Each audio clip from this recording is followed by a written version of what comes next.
Respiración celular. La respiración celular es el proceso vital de los seres vivos, puesto que brinda la energía para desarrollar todas las actividades necesarias. Este proceso se realiza en las mitocondrias. Podemos clasificar a la respiración celular como proceso químico biológico en 3 etapas: la glucólisis o glicólisis, el ciclo de Krebs y la cadena respiratoria. Necesitamos aclarar conceptos esenciales para un buen entendimiento de este tema. El ATP. Aunque son muy diversas las biomoléculas que contienen energía almacenada en sus enlaces, es el ATP, adenosín trifosfato, la molécula que interviene en todas las transacciones de energía que se llevan a cabo en las células. Por ella se le califica como moneda universal de energía. El ATP está formado por adenina, ribosa y 3 grupos fosfato. Contiene enlaces de alta energía entre los grupos fosfato. Al romperse dichos enlaces se libera la energía almacenada. En la mayoría de las reacciones celulares, el ATP se hidroliza a ADP, rompiéndose un solo enlace y quedando un grupo fosfato libre que suele transferirse a otra molécula en lo que se conoce como fosforilación. Solo en algunos casos se rompen los dos enlaces, resultando AMP más 2 grupos fosfato.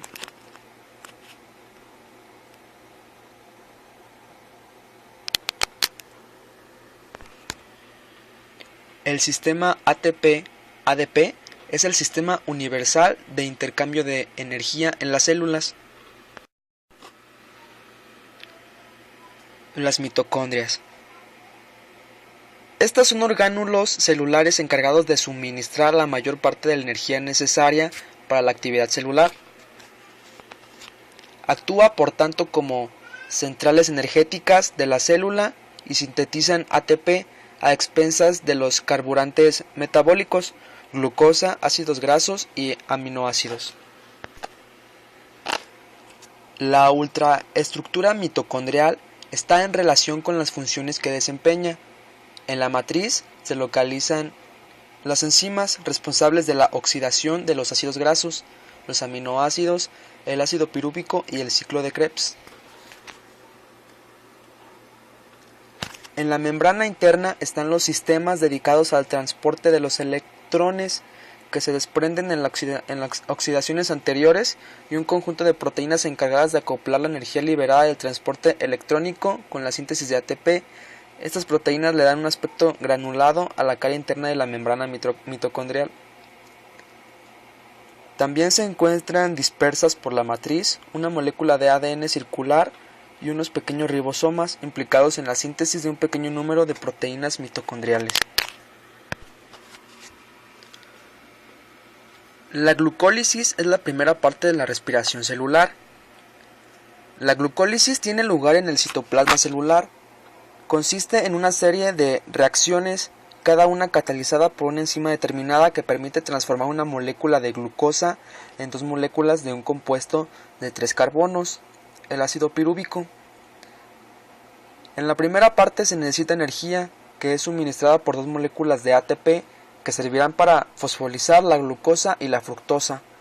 Al final de esta fase se obtienen en la práctica 2 moléculas de PGAL, ya que la molécula de DHAP se transforma en PGAL.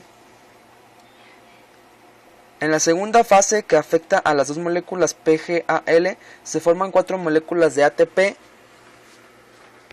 y 2 moléculas de NADH.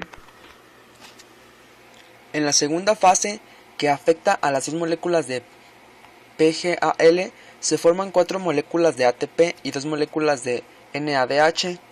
Se produce una ganancia neta de 2 moléculas de ATP. Al final del proceso, la molécula de la glucosa queda transformada en 2 moléculas de ácido pirúvico. Es en estas moléculas donde se encuentra en estos momentos la mayor parte de la energía contenida en la glucosa.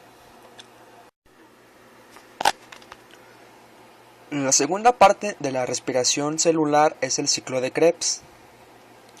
El producto más importante de la degradación de los carburantes metabólicos es el acetil-CoA, ácido acético activado con el coenzima A, que continúa su proceso de oxidación hasta convertirse en CO2 y H2O mediante un conjunto de reacciones que constituyen el ciclo de Krebs.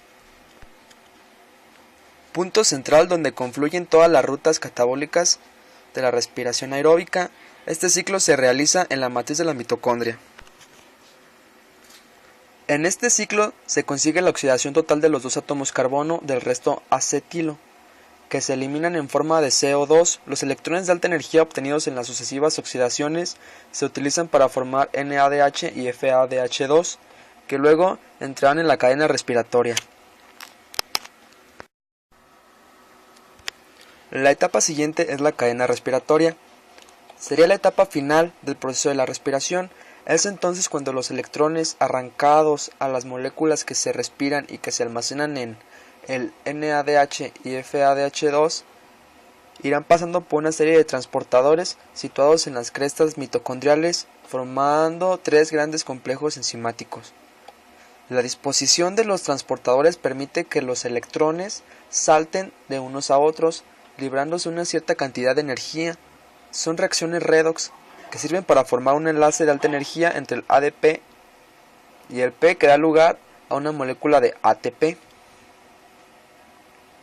El último aceptor de electrones es el oxígeno molecular, y otra consecuencia será la formación de agua.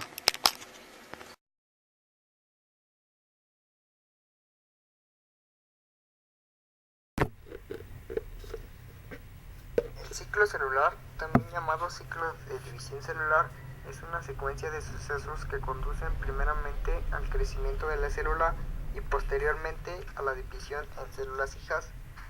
El ciclo celular se inicia en el instante en el que aparece una nueva célula, descendiente de otra que se ha dividido, y termina en el momento en que dicha célula, por división subsiguiente, origina nuevas células hijas. El ciclo celular es la base para la reproducción de los organismos.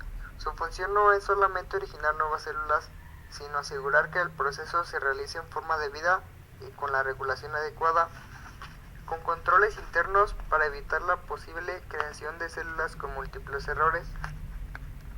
Las proteínas que controlan el ciclo celular son la quinasa. La función de la quinasa es coordinar los complejos procesos de control del ciclo celular, y esta es dependiente de la ciclina. Cada célula pasa por una serie de etapas definidas que constituyen el ciclo celular. El ciclo celular puede dividirse en dos principales fases. La interfase, a su vez, incluye tres fases, que son la G1, fase S o fase G2.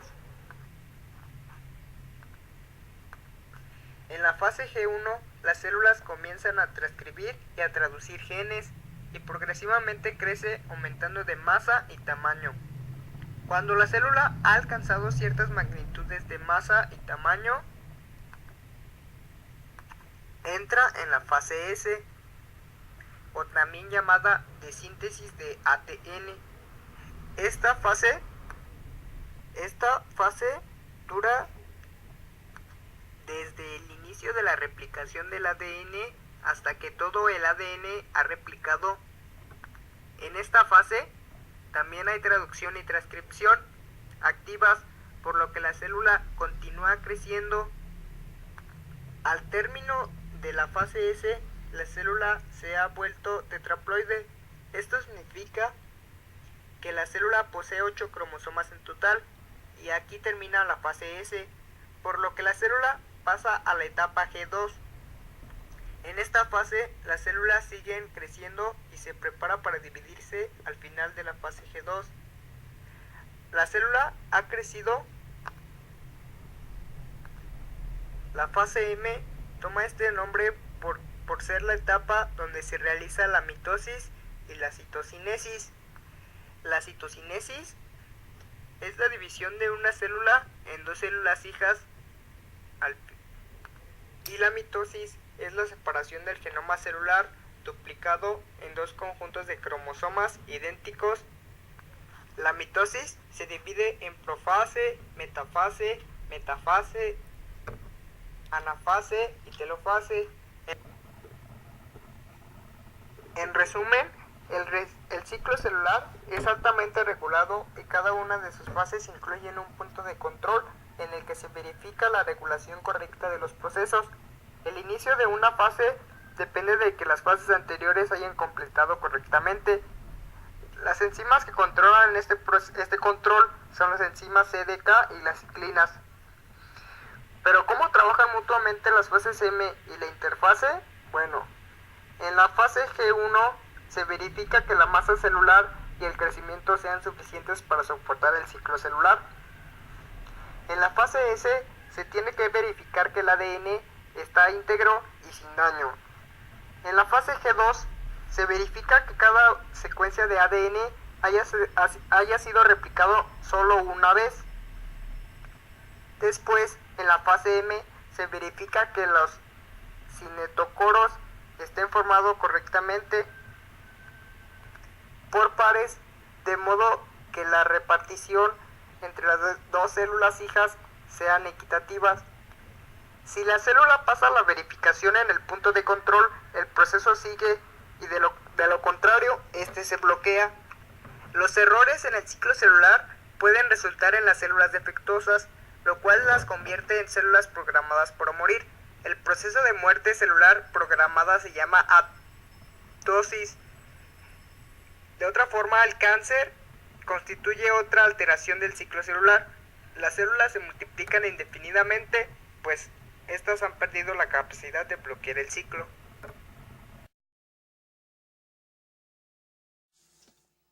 Nivel de organización tisular. Está dado por tejidos animales y vegetales. Tejidos animales. Los tejidos animales están formados por células unidas entre sí y con sustancia o matriz intercelular entre ellas. La matriz intercelular está compuesta por agua, sales minerales y proteínas en distintas proporciones según el tejido del que se trate. Existen 4 tipos principales de tejido: epitelial, conectivo, muscular y nervioso. El tejido epitelial y conectivo están formados por células poco diferenciadas y que conservan su capacidad de división. El tejido muscular y nervioso, las células que lo forman están muy diferenciadas y no tienen capacidad de división. Según su origen embriológico, se pueden clasificar en 2 grandes grupos: tejidos muy especializados y tejidos poco especializados. En los tejidos muy especializados está el tejido muscular y tejido nervioso. Tejido muscular. Es un tejido que está formado por las fibras musculares, compone aproximadamente el 40-45% de la masa de los seres vivos y está especializado en la contracción, lo que permite que se muevan los seres vivos pertenecientes al reino animal. Hay 3 tipos de tejidos musculares clasificados con base en factores estructurales y funcionales: músculo estriado, voluntario o esquelético, insertado en cartílagos o aponeurosis, que constituye la porción serosa de los miembros y las paredes del cuerpo. Está compuesto por células multinucleadas, largas y cilíndricas que se contraen para facilitar el movimiento del cuerpo y de sus partes. Sus células presentan una gran cantidad de mitocondrias. Músculo cardíaco. Se forma en las paredes del corazón y se encuentra en las paredes de los vasos sanguíneos principales del cuerpo. Las células de este tejido poseen núcleos únicos y centrales. También forman uniones terminales altamente especializadas denominadas discos intercalados que facilitan la conducción del impulso nervioso. Músculo liso involuntario. Se encuentra en las paredes de las vísceras huecas y en la mayor parte de los vasos sanguíneos. Sus células son fusiformes y no presentan estriaciones ni un sistema de túbulos. Son células mononucleadas con el núcleo en la posición central. Tejido nervioso. Comprende billones de neuronas y una incalculable cantidad de interconexiones que forma el complejo sistema de comunicación. Las neuronas tienen receptores elaborados en sus terminales especializados para percibir diferentes tipos de estímulos, ya sean mecánicos, químicos o térmicos, y traducirlos en impulsos nerviosos que los conducirán a los centros nerviosos. Estos impulsos se propagan sucesivamente a otras neuronas para procesamiento y transmisión a los centros más altos y percibir sensaciones o iniciar reacciones motoras.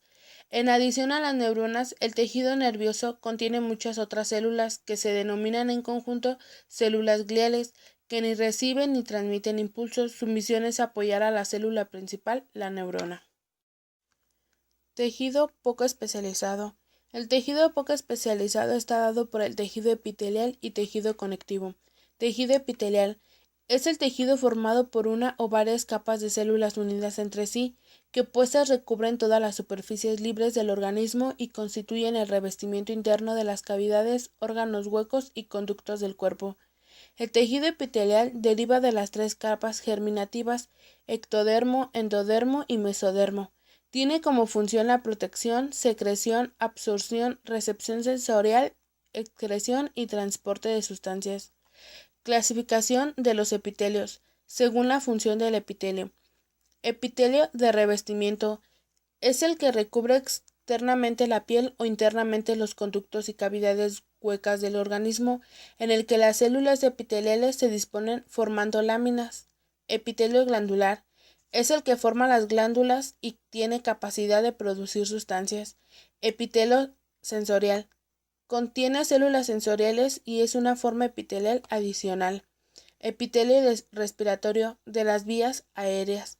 Epitelio intestinal contiene células individuales con función sensorial específica, según la forma de las células epiteliales. Epitelios planos o escamosos, formado por células planas con mucho menos altura que anchura y un núcleo aplanado. Epitelios cúbicos, formados por células cúbicas con igual proporción en altura y anchura y un núcleo redondo. Epitelio prismático o cilíndrico, formado por células comilares con altura mucho mayor que la anchura y un núcleo ovoide, según el número de capas de células que lo formen. Epitelio simple, formado por una sola capa, los cuales pueden ser epitelio plano, epitelio cúbico simple. Epitelio estratificado, formado por más de una capa de células, las cuales están ordenadas con varias líneas de núcleos. Epitelio pseudoestratificado, formado por una capa de células de forma desordenada. Tejido conjuntivo, también llamado tejido conectivo, es un conjunto heterogéneo de tejidos orgánicos que comparten un origen común a partir del mesenquima embrionario, originado a partir del mesodermo. Los tejidos conjuntivos se dividen en dos: especializados y no especializados. Tejidos conectivos no especializados. Se encuentra el tejido conectivo laxo, siempre irregular, y el tejido conectivo denso. Tejido conectivos especializados. Se encuentra el tejido adiposo o tejido graso. Es el tejido conformado por la asociación de células que acumulan lípidos en sus llamados adipocitos. Tienen funciones metabólicas y es el encargado de generar grasas para el organismo. Tejido cartilaginoso o cartílago es un tejido elástico carente de vasos sanguíneos, formados principalmente por matriz extracelular y por células dispersadas denominadas condrocitos. Es una estructura de soporte y da cierta movilidad a las articulaciones. Tejido óseo es un tejido constituyente principal en los huesos de los vertebrados. Está compuesto por células y componentes extracelulares calcificados que forman la matriz ósea. Se caracteriza por su rigidez y su gran resistencia tanto a la tracción como a la compresión. Sangre es un tejido líquido que circula por capilares, venas y arterias. Es un tipo de tejido con una matriz coloidal líquida y una constitución compleja. Tiene una fase sólida que incluye a los eritrocitos, leucocitos y plaquetas, y una fase líquida representada por el plasma sanguíneo. Su función principal es la logística de distribución e integración sistémica. Tejidos vegetales. Los tejidos vegetales están asociados a las plantas. Estos tejidos surgen a partir de la división de células que componen el embrión de una semilla. Son un conjunto de células que tienen un mismo origen embrionario y que se diferencian y agrupan para cumplir funciones diferentes.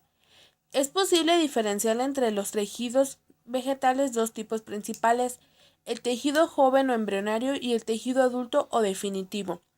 El tejido joven o embrionario está dado por los meristemos, los cuales permiten el crecimiento de la planta. Estos a su vez se dividen en meristemo apical o primario y meristemo lateral o secundario. El meristemo apical o primario es el que permite el crecimiento de la planta en longitud, es decir, a lo largo. Se encuentra en el extremo de raíces y de los tallos, así como en las yemas. Este se divide en tres: protodermis, meristema fundamental y procambio, los cuales dan origen a tejidos primarios. La protodermis da origen a la epidermis. El meristema fundamental da origen a la parenquima, colenquima y esclerenquima, a diferencia del procambium, que da origen al xilema y al floema. Los meristemios secundarios o laterales son los encargados del crecimiento de la planta en grosor. Se originan a partir del primer año de vida y está dividido en dos: el cambium y el felógeno. El cambium, que es el encargado de dar orígenes a tejidos secundarios como el cambium vascular y el cambium del corcho. El felógeno, también llamado cambium suberógeno, se sitúa en la periferia de tallos y raíces formados hacia el exterior de un tejido protector llamado suber o corcha, y hacia el interior de un parenquima cortical. Al conjunto de felógeno, felodermis y suber se le denomina peridermis. El cambium vascular, constituido por capas de células que forman un cilindro alrededor del tallo y del tronco de la raíz, se encarga de formar nuevas capas de tejido vascular.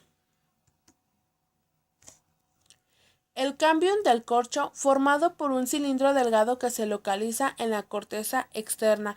Estos derivados del cambium. Tejidos adultos o definitivos se distinguen de los meristemáticos porque sus células han perdido su capacidad de división de forma permanente o transitoria. Son los tejidos permanentes o de duración y se componen de células más grandes que las células embrionales, relativamente pobres en citoplasmas y ricas en vacuolas grandes. Su división está dada por tejido mecánico, tejido protector, tejido conductor y tejido parenquimatoso. El tejido protector, también llamado tegumento, está formado por células epidérmicas, idioblastos y tricomas con pelos que recubren las plantas aislándola de sustancias tóxicas. Los tegumentos son de dos tipos: la epidermis, formada por células transparentes que recubren a las hojas y a los tallos, que tienen células muertas de gruesas paredes alrededor de raíces viejas, tallos gruesos y troncos. La epidermis es el tejido primario que recubre la superficie externa de los tallos y las hojas, protege a estos órganos de la desecación y las lesiones mecánicas. Por lo general está constituida por una sola capa de células. Tiene sus paredes externas cutinizadas, es decir, cubiertas por una sustancia impermeable denominada cutina. La epidermis puede presentar pequeños orificios o estomas, que son muy numerosos en las hojas y permite el intercambio de gases entre las partes internas de la planta y su medio externo. Los estomas son orificios o poros que se abren al exterior, denominado ostilo, y están limitados por dos células oclusivas que regulan su apertura.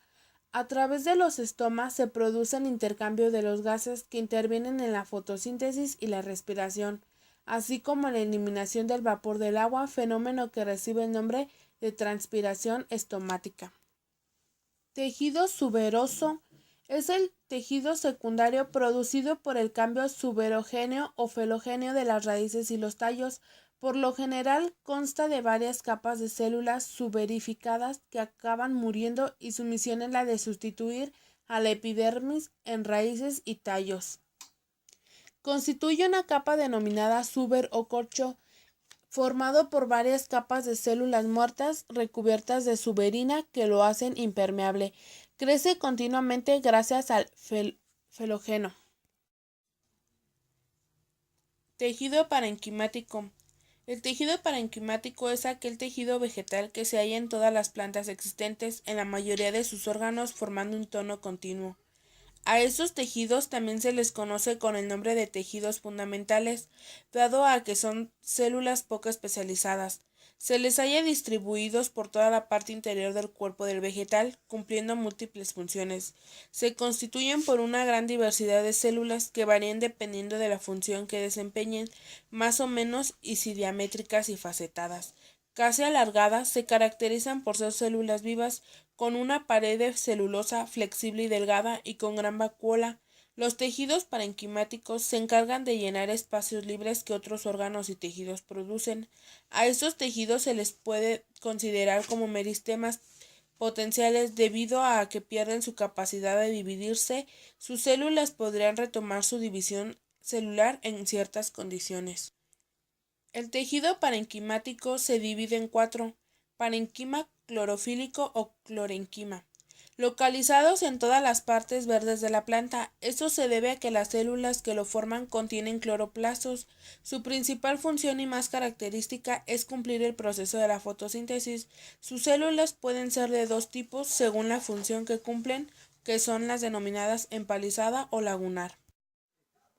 Parenquima acuífero, hallado en las nerviaciones de los tallos y las hojas de las plantas xerófitas, que son aquellas plantas que contienen una gran tolerancia a la falta de agua, ubicadas en ambientes desérticos o en sabanas. Sus células tienen una enorme vacuola llena de agua y mucílago.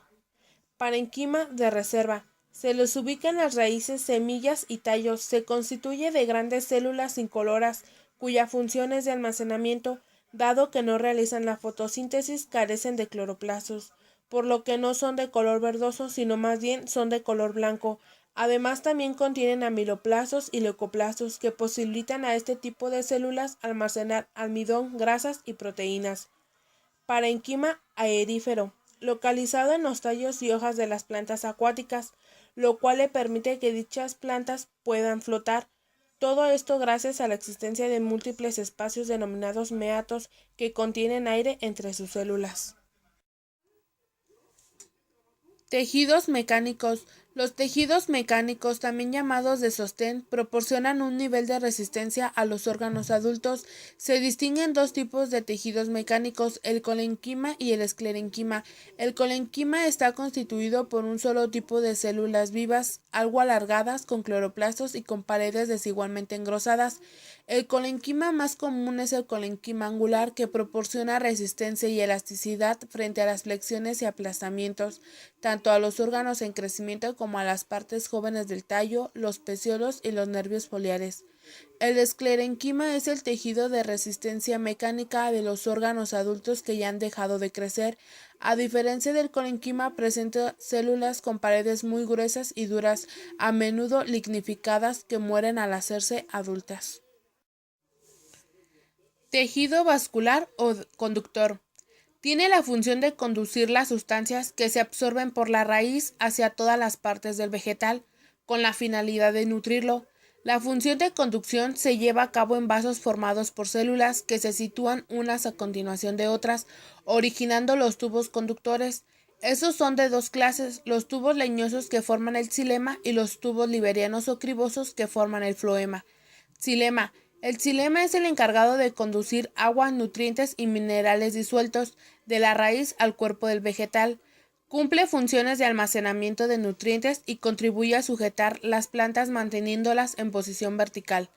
Sus células mueren al madurar y contribuyen a la formación de estructuras leñosas. Floema. La función del floema es transportar los alimentos. El floema transporta una solución espesa llamada savia, que contiene azúcares como la sacarosa y otros nutrientes. También transporta ciertas hormonas como mensajeros químicos que ayudan a la planta a detectar cualquier tipo de infección. Sus células se mantienen vivas al madurar. Extrae los productos de desechos que se forman.